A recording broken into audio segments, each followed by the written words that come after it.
The best mismatch attack strategy at Townhall 12. You likely have used or seen the Blizzard before. Well, it used to be the GOAT of the mismatch attack strategies, but ever since the June update, they nerfed the Blimp. Well, so we're going to break down the new #1 mismatch attack strategy. Here's the army, and I'll leave a link to this in the description below.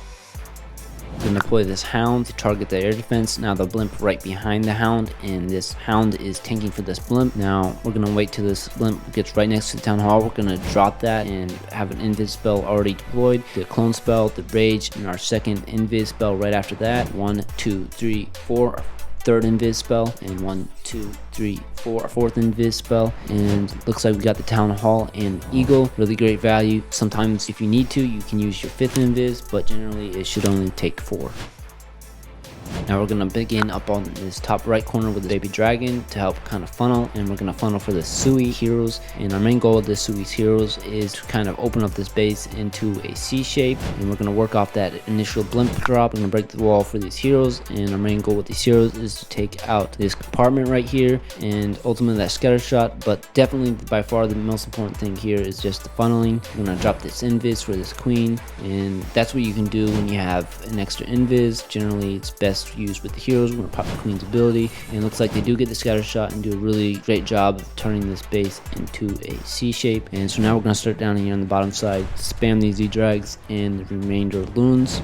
They don't look like they want to separate right now, so we're going to wait a little bit till it get inside the base. We've got a couple minions I'm just going to deploy down here on the bottom cannon, and we're going to drop a rage spell and pop an early warning ability. Now we're just going to let them work to this bottom side. In general, when you're trying to 3-star base, you're going to target the most damage intense place is in the beginning, but that's not necessarily our concern in this situation. Our main goal is just to go after the 2 stars and get as much percentage as possible. It's like these Z-Drags are kind of working on the outside right now. That's not necessarily a problem because we want the percent. Looks like they'll peter out pretty soon, and that's when we got our sneaky goblins that can come in. Assuming there's 10 outside collectors, each one of them can take out 1. That's a free 10%. Although in this case, we only have like a few outside collectors that probably should have used some of them earlier on. We got the 60%.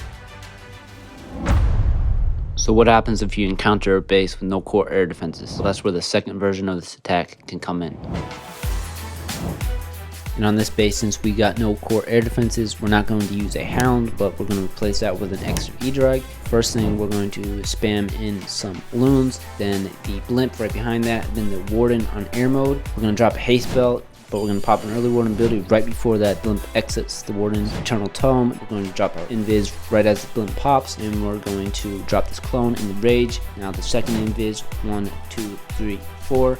Third invis. I got this Blimp a little close, so it looks like some of them are getting taken out by this poison in the Town Hall, but that just shows, even with failing to do the Blimp, how much value the Blimp can have on these ring bases.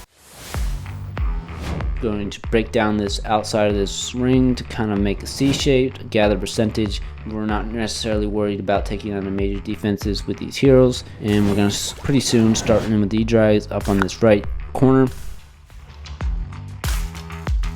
In this case, we don't have Eagle to protect the E-Drive, so we're definitely going to make sure we're going to use this rage pretty quick to get as most value as possible, especially as they engage this scatter shot. And we got the extra baby dragon, the second one out here, kind of helping push the main center of E-Drags into the core. And by this point, since there's not much to do, you can start trying to pick off these outside collectors, 1 sneaky goblin per each. Make sure that you can use every single of those sneaky goblins, because each one of those is a percent and can really add up.